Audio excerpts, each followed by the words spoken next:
I had recently struggled to find something in the Steam summer sale. Not only are AAA games fairly lackluster as a commodity, but they're no longer the only type of games not worth playing. Few games now qualify for the B or AA market.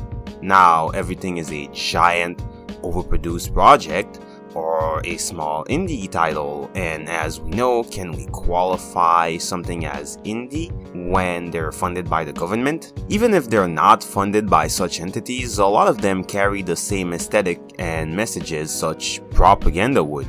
I wasn't kidding when I said I found Star Fox with bisexual lighting.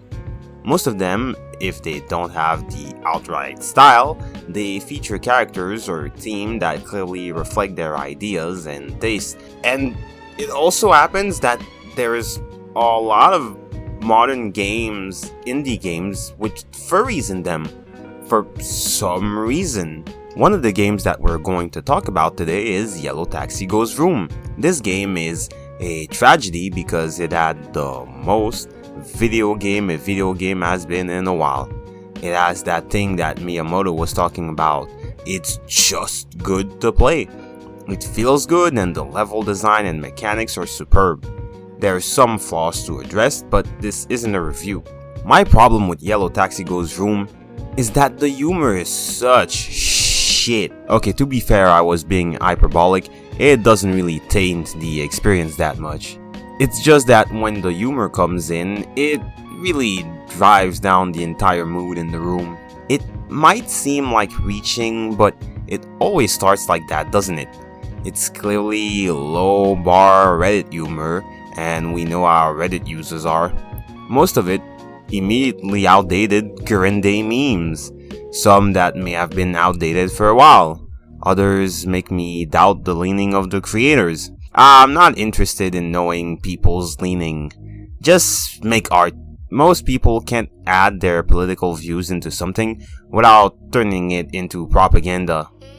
I have a lot to say about Trump or Elon Musk, but just going the Elon bad doesn't say anything else outside of spending too much time on Twitter or worse, blue sky. So for now I would say, is Yellow Taxi woke?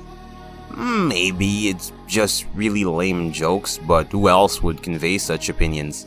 The humor in the game is still irritating because it's really easy to extrapolate based on that and on past evidence.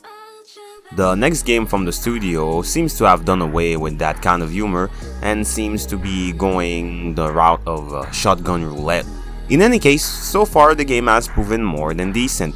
I've already finished it, and it's a really good homage to 3D platformers, and it has a really good grip on how to design a game.